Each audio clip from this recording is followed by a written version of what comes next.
जय जय श्री कृष्ण, जय जय श्री कृष्ण, जय जय श्री कृष्ण। बोलो आनंद एक बार, हरि बोल हरि बोल हरि बोल।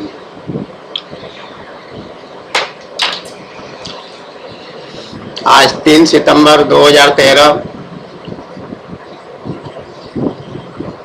दिन मंगलवार और तिथि भाद्रपद कृष्ण द्वादशी।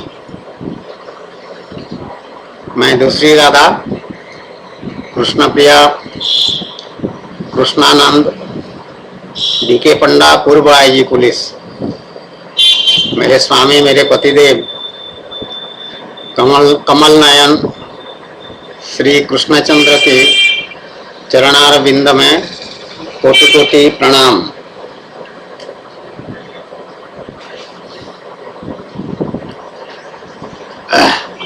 आसाराम जो बहुत महान बड़े संत कहलाते थे अहमदाबाद के, और पूरे भारतवर्ष में 400 से अधिक जिनका आश्रम है, और भारतवर्ष के बाहर भी जिनके अनुयायी लोग बहुत सारे हैं, वो एक दिन जेल में रह चुके। आज उनकी जमानत की प्रार्थना पत्र पर न्यायालय में बहस होने की संभावना, सुनवाई होने की संभावना है। तो ये क्रिया कैसे होता है? एक संत कहलाने वाला व्यक्ति कभी नहीं चाहेगा कि उसकी इस तरह की बदनामी हो, इस तरह का आरोप उस पर लगे, कभी भी नहीं चाहेगा। संत क्या, कोई सामान्य गृहस्थ में जो मिडिल क्लास फैमिली, मध्यवर्गीय परिवार के जो परिवार के सदस्य होते हैं, गृहस्थ होते हैं, वो लोग भी कभी अपने इस तरह की बेइज्जती, छिछालेदर जिसको कहते हैं, नहीं कराना चाहेंगे। तो क्यों होता है ऐसा? तो उसी को कह रहे हैं भगवान भागवत महापुराण में कह रहे हैं कि ये उद्धव जी ने प्रश्न पूछा है एकादश स्कंद के अध्याय 13 की श्लोक संख्या 8, बहुत महत्वपूर्ण है।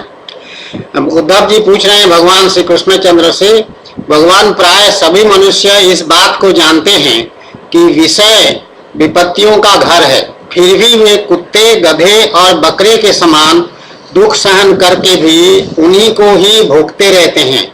इसका क्या कारण है? विषय मतलब ये विषय भोग, जिसमें काम वासना, दूसरे से संभोग करने की इच्छा जो होता है, वो एक इंद्रिय की तृप्ति है। उसी तरह से आंख का विषय है, कान का विषय है, मुंह का रसना का विषय है, खाना पीना, देखना सुनना, नाचना गाना सब विषय है। तो इसमें जो है इंद्रियां क्यों आसक्त होती हैं, ये जानते हुए कि वो विपत्तियों का घर है। तो भगवान श्री कृष्ण कह रहे हैं, प्रिय उद्धव, जीव अज्ञानवश अपने स्वरूप को भूल करके हृदय में स्थूल और सूक्ष्म शरीरों में अहम बुद्धि कर बैठता है। मतलब अपना असल स्वरूप है आत्मा, उसको भूल करके ये देह को, शरीर को अपना मैं बोल के मान लेता है मनुष्य। और जब मैं बोल के मान लेता है, जो कि सर्वथा भ्रम है, भगवान कह रहे हैं कि बहुत बड़ा भ्रम है, तो उसका जो सत्व प्रधान मन है, मन को सत्व प्रधान भगवान ने कहा है, गनीमत है, ये बहुत बड़ी बात भगवान कह दिए हैं, घोर रजोगुण की ओर झुक जाता है और उससे व्याप्त हो जाता है। जब देह में मैं हूं ऐसा मान लेता है, ये भगवान मैं, ये शरीर मैं ही हूं ऐसा मान लेता है, तो रजोगुण में वो घुस जाता है और रजोगुण उसमें प्रविष्ट हो जाता है, पूरा व्याप्त हो जाता है। जब रजोगुण में फंस जाता है आदमी, तो रजोगुण की उसमें संकल्प विकल्पों का तांता लग जाता है। तो संकल्प विकल्प मतलब ये कर लो, वो कर लो, ये खा लो, पी लो, वो देख लो, और बढ़िया देख लो, बढ़िया लगा, कोई अच्छी लड़की मिल जाए, कोई ये सब शुरू हो जाएगा एकदम बहुत तेजी से। अब वह विषयों का चिंतन करने लगता है और अपनी दुर्बुद्धि के कारण काम के फंदे में फंस जाता है, जिससे फिर छुटकारा होना बहुत कठिन है। अब वह अज्ञानी काम वश अनेकों प्रकार के कर्म करने लगता है और इंद्रियों के वश होकर यह जानकर भी कि उन कर्मों का अंतिम फल दुखी है, उन्हीं को करता है। उस समय वह रजोगुण के तीव्र वेग से अत्यंत मोहित रहता है। ये हो गया नियम। तो अगर रासाराम के साथ इसको लागू करते हैं तो देखिए क्या विचित्र स्थिति निकलती है। ये देहाभिमान या शरीर बुद्धि जो है, ये संत महापुरुष के में नहीं रहता। जैसे हमारी स्थिति है, दूसरी राधा की जो स्थिति है, दूसरी राधा में मैं शरीर हूं, ये भाव, ये अनुभव, ये स्थिति बिल्कुल नहीं है। दूसरी आत्मा जानती है कि मैं कृष्ण स्वरूप हूँ, आत्मा स्वरूप हूँ, भगवत स्वरूप हूँ, मैं आत्मा स्वरूप हूँ। आत्मा मतलब आत्मा स्वरूप, मैं आत्मा हूँ, मैं शरीर नहीं हूँ। ये दृढ़ता का अनुभव हो जाता है, दृढ़ता से अनुभव हो जाता है, भगवान की कृपा से होता है, भगवत प्राप्ति के साथ होता है। तो पहली बात, संत आसाराम जो कहलाते हैं संत, उनको भगवान की प्राप्ति नहीं हुई है, इसलिए वो संत कहलाने लायक भी नहीं है, योग्य नहीं है।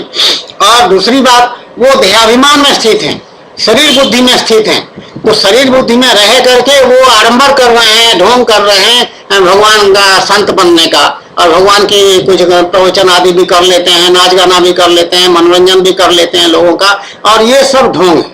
तो ढोंग होने से क्या होता है कि उनको जैसे ही अवसर मिलेगा किसी विषय को भोगने के लिए, क्योंकि वो विषय के लिए रजोगुण उनमें ओतप्रोत है, रजोगुण उनमें भरा हुआ है, और इस कारण से वो विषय को भोगने के लिए हमेशा तत्पर हैं, और संकल्प विकल्पों का तांता उनमें लगा रहता है। हमेशा हमेशा उनके मन में ये प्लानिंग बनती रहती है, योजनाएं बनती रहती है कि क्या करूं तो मुझे और मजा आए, क्या करूं तो और सुख मिले, क्या करूं तो बढ़िया स्वाद मिले, या कुछ गाने बजाने मिले, या किसी स्त्री की वाणी मिले तो उनको अगर उसमें सुख है, तो कहीं लड़की गाए तो उनको पसंद आए। इस तरह के नाना प्रकार, ये उदाहरण है, ऐसा नहीं कि जरूरी वो, लेकिन ऐसा होगा, ये नियम के अनुसार बात है। तो उसी में जब उनको अवसर मिलेगा, एकांत में कोई लड़की उनको मिल गई तो वो उस पर चढ़ गई, अगर ऐसा हुआ है, ठीक है। तो ये नियम की बात मैं बता रही हूँ, खाली घटना या व्यक्ति महत्वपूर्ण नहीं। आसाराम को अगर हटा दीजिए, कोई रमेश चंद्र, सुरेश चंद्र, या भगवान का मेरे नाम मेरे मुंह से निकलता है, मैं क्या करूं, भगवान का ही नाम निकलता है। तो वैसा कोई एक्स कोई भी हो, अगर उसमें ये देहाभिमान बहुत जोर से होगा, तो रजोगुण में वो रहेगा या तमोगुण में रहेगा, और वो उसी के शिकार बन जाएगा, उन्हीं के बस में हो जाएगा, गुणों के बस में वो स्वयं हो जाएगा, रजोगुण के बस में हो जाएगा, नौकर बन जाएगा, उनका स्लेव, गुलाम बन जाएगा। He will be slave to his senses, sense organs। तो भगवान क्या कह रहे हैं भगवत महापुराण में या अध्यात्म विद्या में, ये सिखा रहे हैं कि नहीं, तुम इनको गुलाम करके रखो, इन इंद्रियों पर तुम शासन करो, इंद्रियां तुम्हारे बस में हो जाए, मन तुम्हारे अधीन रहे, नियंत्रण में रहे, ऐसा तुम साधना करो। और उसका उपाय भी भगवान बता दिए। जय जय श्री कृष्ण, जय जय श्री कृष्ण, जय जय श्री कृष्ण। बोलो आनंद एक बार, हरि बोल, हरि बोल, हरि बोल।